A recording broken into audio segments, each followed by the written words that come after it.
Donc bonjour tout le monde. Comme Freddy vous l'a dit, je vais vous parler de CodeMod, donc qui est une façon de transformer votre code base en écrivant du code. Donc au lieu de taper dans votre éditeur pour changer vos fichiers, ça va être fait automatiquement pour vous, en écrivant du code. Donc rapidement, je m'appelle Augustin, je bosse pour une SS2I qui s'appelle Extia. En ce moment, je suis en mission chez CloudMed. Donc ce sont notamment deux consultants d'AVO avec moi. Et moi, je fais quasiment que du front-end. Un petit peu de back-end de temps en temps, mais principalement du front-end. Si vous voulez me chercher sur les réseaux, donc je suis sur Twitter à GusGusLF.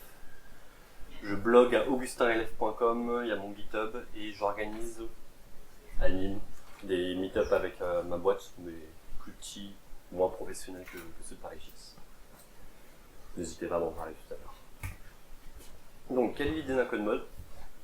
Vous lancez un script, ça va passer sur tous les fichiers de votre code base, et si ça répond à des conditions que vous avez demandées, ça va mettre à jour ces fichiers. Donc, démo très rapide. Je vais zoomer si on va rien voir. Donc là on voit, il n'y a rien, mon Git est clean, donc je vais lancer un code mode donc avec un outil qui s'appelle JSCodeShift, que je présenterai tout à l'heure. Donc je vais chercher un fichier qui va contenir les transformations que je souhaite, et un fichier cible. Donc un fichier, ça pourrait être un répertoire évidemment, 10 000 fichiers. Donc il exécute, il travaille ses trucs, pas de problème, il y en a un qui s'est passé. On voit que mon historique a changé. Donc j'avais avant des create user avec un objet, et maintenant ces fichiers ont été modifiés automatiquement. Donc moi je ne les ai pas ouverts, ça a été fait automatiquement, et si j'avais eu 10 000 fichiers, ça aurait été appliqué sur les 10 000 fichiers. Bon, ça aurait pris un peu plus de temps, mais bon, c'est normal. Donc, quelques exemples de code mode que moi, ma team, mes teams, avant les personnes avec qui j'ai bossé ont pu utiliser. J'ai utilisé beaucoup de code mode pour pour mettre à jour sur des librairies, et notamment passer sur Jest par exemple. Chez CloudMed, on était sur Mocha et Shai. Là où je bossais avant, on était sur Tape, donc un autre test runner. Et quand vous avez 800 fichiers de test et que vous devez remplacer tous vos displays par une autre syntaxe, tous vos expects par une autre syntaxe, ça va vous prendre des jours. Et alors qu'avec un code mode, ça peut être fait automatiquement. Et c'est quasi instantané. Pour les anciens JS, certains se rappelleront qu'il y a une période en React où on faisait beaucoup de décorateurs. On s'est rendu compte que la syntaxe ne marchait pas, et ça a été abandonné, puis c'était revenu, etc. Donc à un moment, on a dû migrer des décorateurs vers des HEC. On avait 150 composants qui les utilisaient. Même chose, on n'avait pas envie de le faire manuellement. Vous avez un composant, il s'appelle texte, il a un label. En fait, vous dites que ça ne devrait pas être un label, ça devrait être un children. Parce que vous allez chercher tous les composants texte de votre code base, les 600 instances, vous pouvez faire un code mode confort automatiquement. On a fait récemment chez CloudMed, on avait tous nos composants, notre librairie de composants était derrière un index.js, et on a décidé d'arrêter d'utiliser cet index.js. Le problème, c'est que 150 composants dans une code base de 500 000 lignes, ça fait 1500 rapports à refaire, et personne n'a envie de réécrire 1500 rapports. Je ne parle pas des conflits, des rebases, etc. Donc même chose, ça a été fait automatiquement.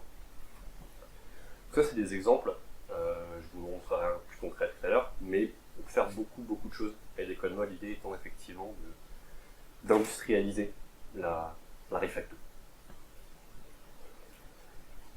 Donc, ça vous est déjà tous arrivé effectivement de devoir changer, vous avez une méthode, vous décidez de l'appeler autrement, vous décidez de rajouter un paramètre, vous décidez de renommer quelque chose. Donc la solution la plus intuitive, c'est effectivement de faire le search and replace. Donc vous allez ouvrir votre IDE, vous allez faire un CTRL F, un CTRL SHIFT F sur VS Code, et vous allez essayer de choper toutes les instances de ce que vous cherchez. Le problème, c'est que ça marche pas pour tout le monde. En fait, si jamais vous ne savez pas exactement quelle est la string, vous n'allez jamais la trouver. Les meilleurs, moi je n'en suis pas capable, pourront utiliser des regex pour aller un peu plus loin, pour faire des trucs un peu tricky avec des signes cabalistiques de regex que moi une sont compliquées et deux peuvent pas couvrir tous les cas. Donc l'idée c'est au lieu de faire ça, parce que ce sont des choses qui vont bosser juste avec des strings en fait, de travailler avec des données, des méthodes plus compliquées. Par exemple, regardez cet exemple. Donc c'est l'exemple que je vous ai montré tout à l'heure. Là, on cherche à rajouter, donc aujourd'hui on a ça, on cherche à rajouter ID new. Alors avec un statue replay c'est impossible.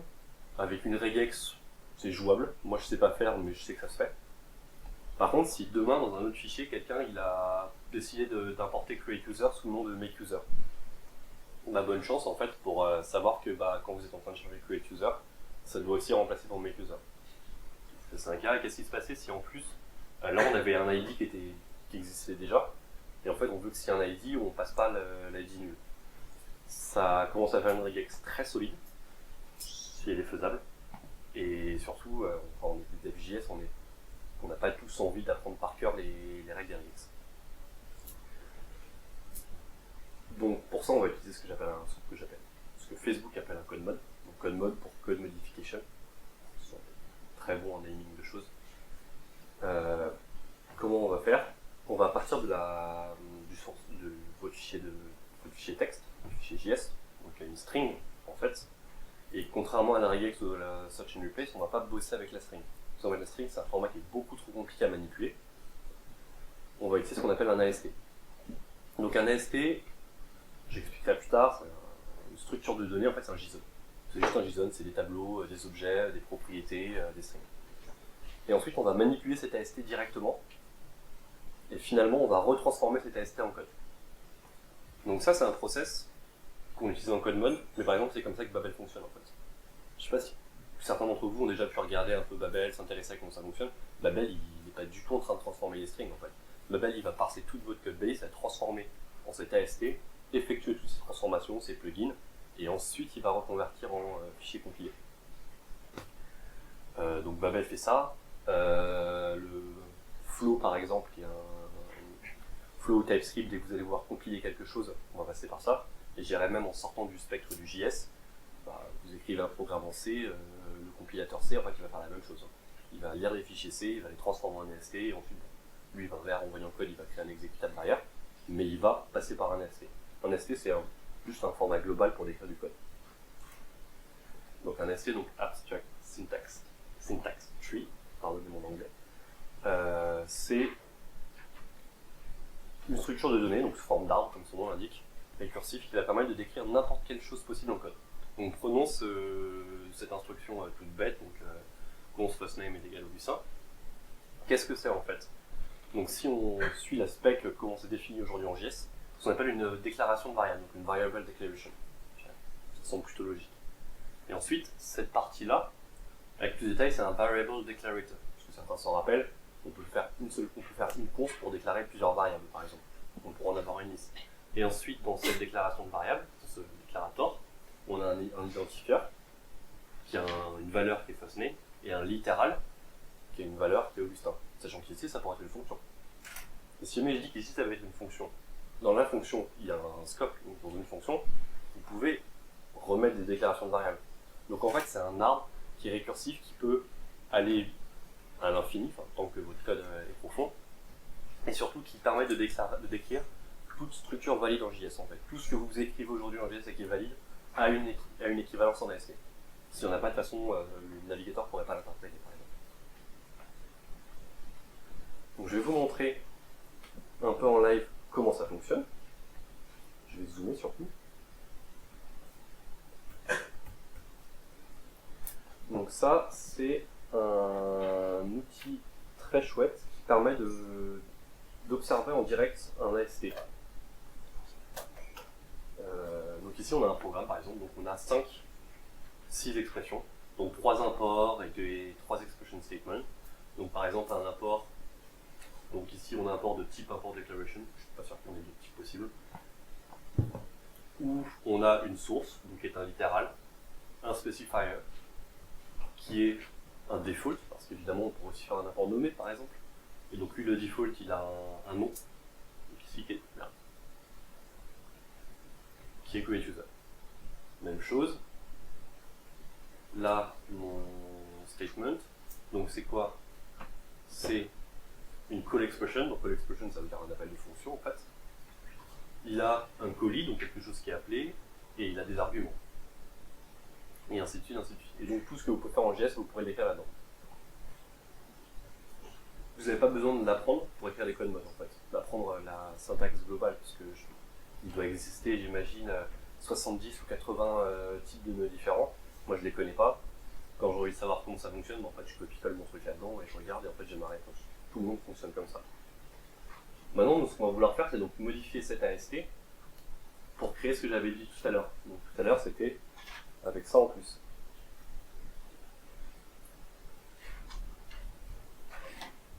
Je m'assurer de ne pas dépasser le timing.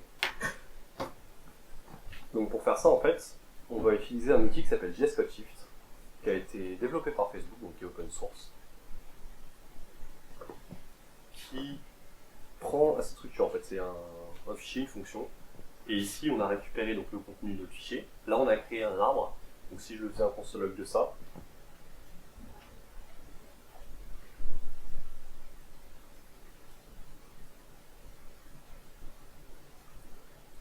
c'est une espèce de structure assez moche évidemment, parce qu'on n'est pas censé s'en servir directement.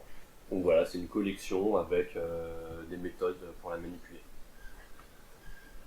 Revenons à notre exemple. Donc ce que j'avais dit, l'objectif, moi, c'est d'avoir tous les endroits où la fonction exportée par createUser est appelée. Donc comment je vais gérer ça? Par exemple, ici, je vais dire, je vais essayer en fait de trouver quels sont les noms. Parce qu'en fait, ma démarche, ça va être de dire, moi, je veux savoir que createUser avec un E et createUser sans E sont des cas que je dois gérer. Par exemple, stuff, en fait, je m'en fous, j'en ai pas besoin. Donc je vais créer un tableau pour pouvoir récupérer plus tard mes fonctions, et je vais chercher les imports qui m'intéressent. Donc ici, on a regardé là, ça s'appelle un import declaration, donc je vais chercher tous les imports declaration. Ici, console log,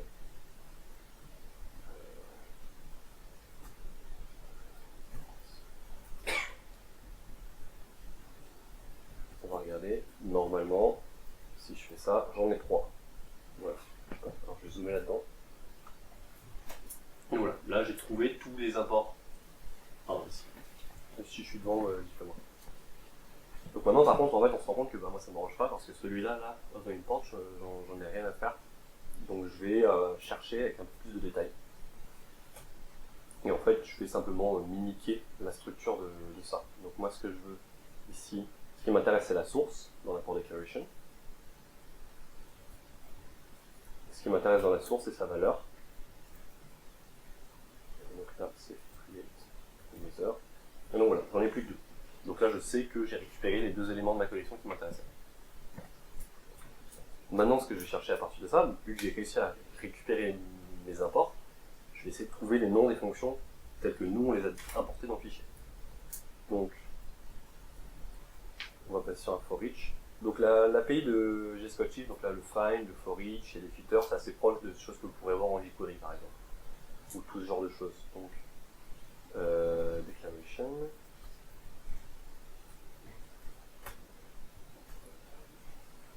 Qu'est-ce qui m'intéresse là-dedans? On avait dit la declaration, elle a un specifier, enfin, tableau de specifiers, parce qu'on pourrait y en avoir plusieurs. Nous, ce qu'on va chercher ici, c'est l'import default, qui est égal à donc declaration.value.specifiers. Et là, on a un tableau de specifiers, donc moi je vais chercher le specifier dont le type est égal à ça. Donc là, normalement, ici, j'ai mon default import. Oui, point type, merci. Ici, qu'est-ce que je vais faire? Donc moi, j'avais mon tableau que j'avais créé tout à l'heure. Je vais simplement push. Alors là, je pars du principe que j'ai un default import, mais je pourrais effectivement dire si pas de default import, on ignore cet import et on passe au cas suivant. Donc ici, je vais pusher mon default import. Non, c'est pas mon default import ici, c'est mon specifier. Si. Attends. Je suis pas sûr, donc je vais le console log. Je suis en train de me perdre. Ça, le track. Oui, c'est un default import default specifier, donc c'est bien ça. C'est ça que j'ai. C'est cette structure-là que j'ai récupérée en bas dans mon console log. Donc, qu'est-ce que je vais faire? En fait, moi, ce que je vais vouloir, c'est le local, ton name.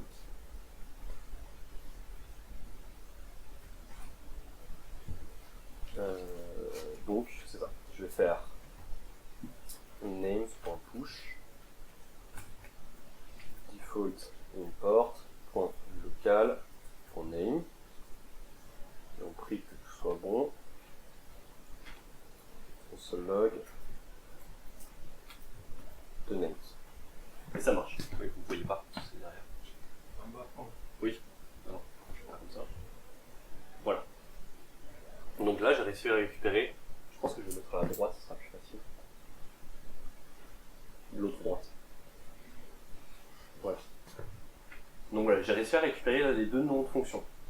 Donc si vous regardez, là je suis quand même sur 9 lignes. 9 lignes pour réussir à trouver tous les noms de fonctions d'un import, tout ça. Et il n'y a quand même pas de complexité monstrueuse en termes de logique, effectivement. Il faut faire l'aller-retour avec ça. Donc maintenant que j'ai ça, si j'ai le temps, on va essayer de ne pas faire d'erreur pour la suite. Bah pour chaque nom de fonction, qu'est-ce qu'on va faire? On a dit comme tout à l'heure, on part d'ici. Donc qu'est-ce qu'on cherche nous? Nous on cherche toutes les close expressions. Root.find j.ok ou le colis, bon je triche parce que je le sais, mais normalement on va chercher dans la ST Explorer parce qu'on n'est pas sûr, dont le colis a un name qui est égal au name. Donc là, j'ai, si tout se passe bien, secours, function call. Donc là normalement j'ai mes deux, je devrais avoir deux trucs là-dedans. C'est bon, j'en ai deux, ça plutôt bon signe. Les notes passent en bail. Donc c'est-à-dire qu'ici j'ai réussi à récupérer les deux calls à create user, quelle que soit l'orthographe. Et donc maintenant ce que je vais faire, je vais modifier, on a dit ça, donc ça a un tableau d'arguments. Donc, et moi je vais le modifier tout simplement.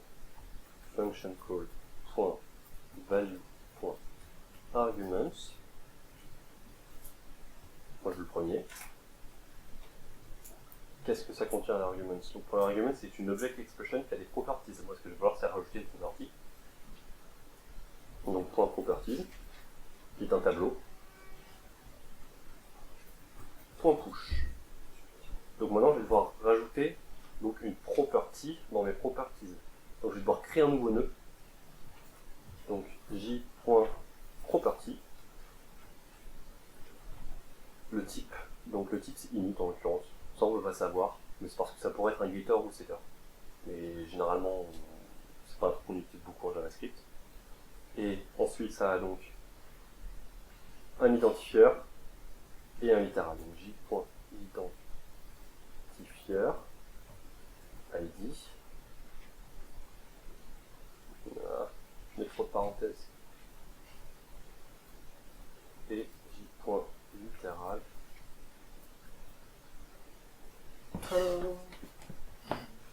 Et donc voilà, là j'ai réussi en... Bon alors il y a une ligne qui est un peu longue, mais dans l'absolu en moins de 15 lignes, à modifier mes programmes. Sachant que, comme je disais tout à l'heure, si jamais je veux gérer est-ce qu'il y a déjà un ID ou pas, en fait là je les ai, la liste des properties, quelque part, ici. Donc je pourrais faire tous les tests que je veux. Par contre, si jamais l'utilisateur que je crée il a plus de 28 ans, et dans ce cas on fait pas ça, etc. Je peux, c'est du JS, j'ai la main sur toutes ces infos. Donc fin du live coding. Comment ça fonctionne un peu derrière? 30 secondes. Comment ça fonctionne derrière? Donc en fait il y a GSCodeShift, ce que je montrais tout à l'heure. D'abord c'est un outil en ligne de commande qui va effectivement prendre un transformer en entrée, donc qui est le fichier que là j'ai tapé en live. Mais si vous regardez ici, c'est exactement le même, un peu mieux formaté. Mais j'ai vaguement écrit des trucs différemment, mais c'est la même chose. C'est un outil de commande qui va prendre un transformer, qui va prendre une destination. Donc moi j'avais mis un fichier, mais ça pourrait être un répertoire qui contient toutes les sources de votre application. Généralement c'est ce que vous allez faire. Ensuite ça va parser. Donc pour parser on va utiliser généralement quelque chose comme Babel, parce que Babel a un parseur qui va permettre effectivement de transformer le JavaScript en AST. mais on utilise un wrapper autour qui s'appelle Recast, qui va permettre notamment de conserver toutes les infos liées par exemple aux espaces, ou soit à la ligne, etc. Parce qu'en fait, on n'a pas du tout envie que quand on transforme quelque chose, tout le code soit réécrit, en fait, ça ferait des diffs infernales. Imaginez, j'ai envoyé mon truc sur 600 fichiers, tous les 600 fichiers sont réécrits.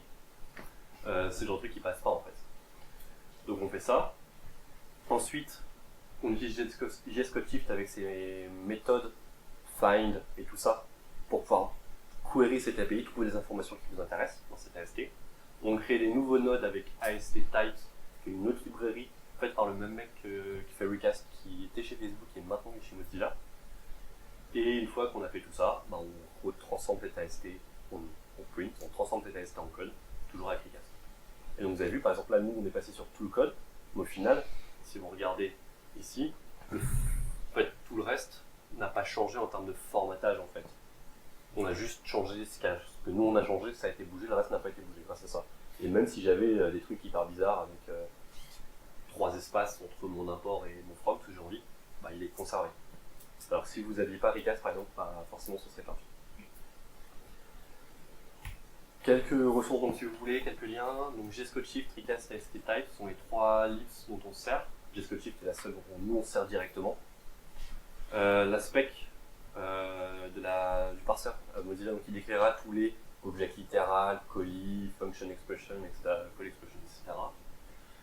Le Babel Handbook qui, alors, parle pas de JS Code Shift, mais vous aidera bien sur tout ce qui est les questions d'AST. En fait, c'est un guide pour comment faire des plugins dans Babel.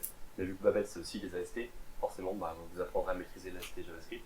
Et dernièrement, si vous voulez voir une autre talk sur le même sujet que moi, donc Christophe Nakazawa, qui est product manager chez Facebook, qui bossait sur Jest, qui maintenant est sur React Native, a fait une talk très chouette à la JS Conf EU où à la fin, il faisait une PR en live, il lançait un code mode sur le repo de matériel lui, et il leur faisait la PR depuis la conf avec 40 000 lignes de code changées.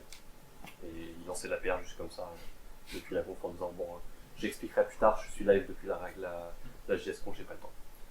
Donc voilà, merci à vous, c'est tout ce que j'avais à dire.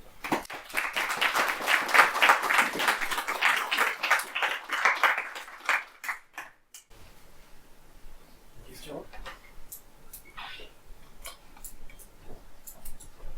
Est-ce que tu sais s'il y a un outil similaire pour d'autres langages?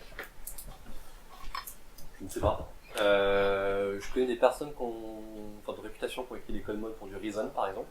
Okay. Par contre, comment ça fonctionne, est-ce que c'est facile à utiliser, je ne sais pas.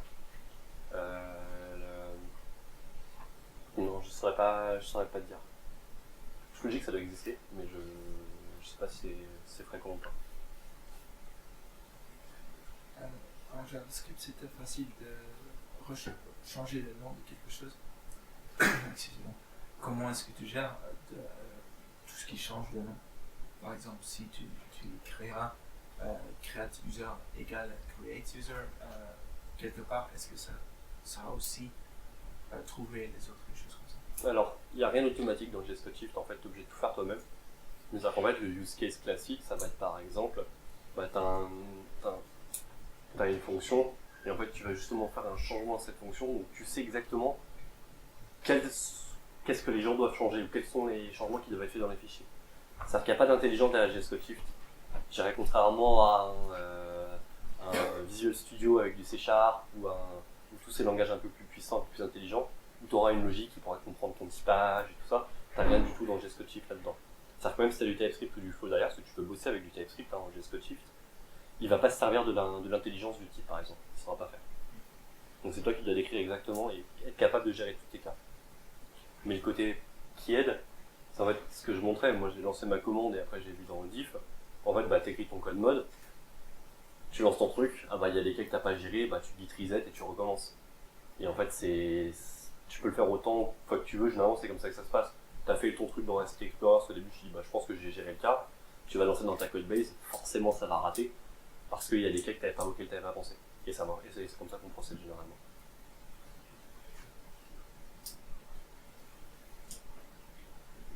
Question dans les projets où tu as eu l'occasion d'utiliser JS Code Shift, est-ce que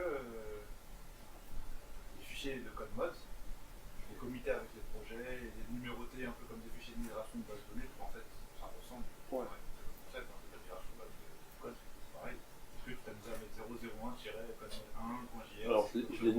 pas, mais je les committais. Alors principalement à but documentaire, c'est-à-dire documentatif, ça n'a pas à se dire. Parce que pour le suivant, ça te donne des exemples. Parce qu'au final, t'as pas tant d'exemples de code mode que ça en ligne, t'en as, mais parfois tu t'as pas tel ou tel truc. Et une utilité du code mode, ça par contre, moi je l'ai jamais fait. Mais en fait, si tu le commits, c'est-à-dire que par exemple, moi je fais ma grosse branche, je balance le code mode, et là je merge.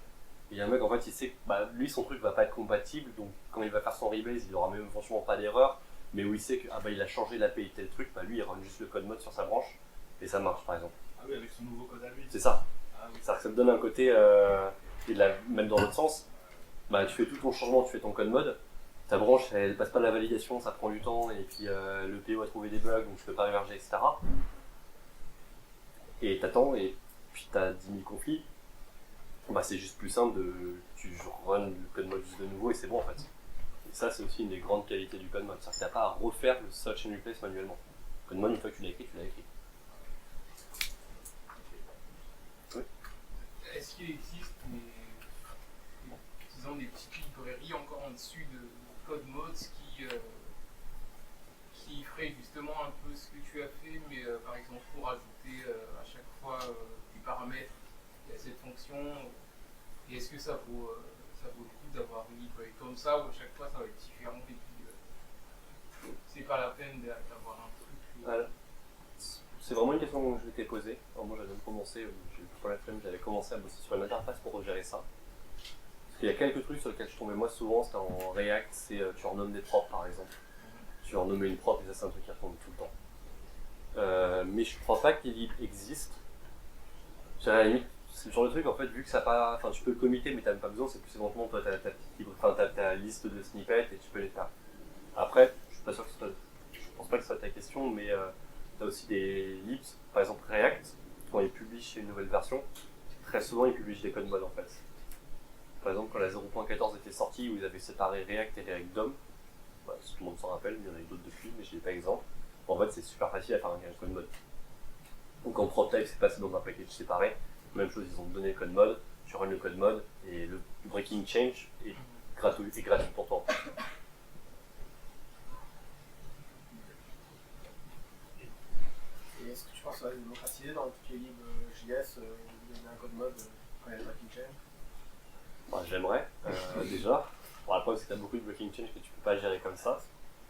Mais à la limite, ce serait pas plus mal parce que ça permettrait aux librairies de pouvoir plus facilement assumer de faire des petits breaking change.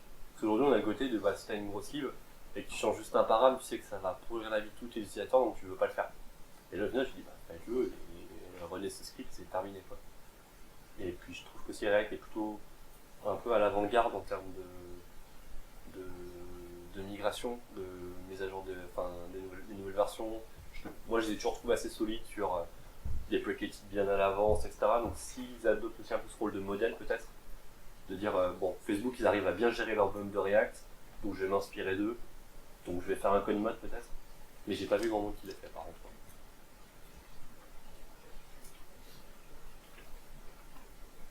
Et tu parlais de 150 composants migrés d'un coup. Tu peux estimer le temps que ça a pris à écrire le code mode pour faire la migration?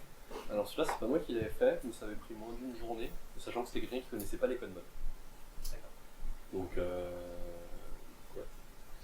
Tu parlais qu'il y avait un aller-retour sur on essaye, L'avantage de celui-là, c'est que quand c'est juste renommer des imports en fait, donc t'as pas vraiment de cas particulier. Là où c'est plus compliqué, c'est effectivement là, le cas que j'ai montré par exemple, si j'avais oublié de penser à le fait que l'import il peut avoir un nom dynamique par exemple, ou j'ai oublié qu'il y a des cas en fait on déstructure pas, parce que par exemple là, ce que j'ai fait, l'objet il était directement passé avec le create user, mais qu'est-ce qui se passe si l'utilisateur il l'a déclaré avant et qu'il passe juste l'objet directement, là ça le code mode il marchera pas par exemple. Et ça c'est le genre de truc où le code mode va péter.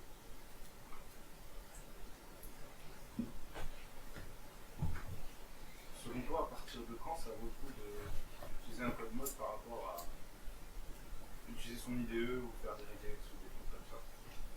Alors déjà ça dépend si t'es bon en regex ou pas, parce que moi je suis très très mauvais en regex, donc très rapidement je suis limité déjà.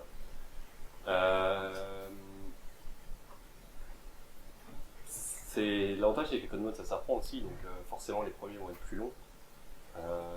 t'as quand même le gros avantage de, surtout si t'es pas sûr de pouvoir merger tes branches rapidement, le code mode, je pense qu'il a un gain fou. Parce que, effectivement, t'as fait ton code mode et même si la branche elle est abandonnée pendant un mois et que tu dois revenir un mois après, le taf il est fait, t'as rien à rajouter. Mais les petits code mode, c'est rapide à faire. Hein, parce que celui-là, par exemple, je l'ai écrit hier et je l'ai écrit en, je sais pas, une quinzaine de minutes, une vingtaine de minutes. Sachant que des code mode, j'en ai fait même pas une dizaine dans ma vie. Donc c'est pas comme si j'en écrivais tout le temps.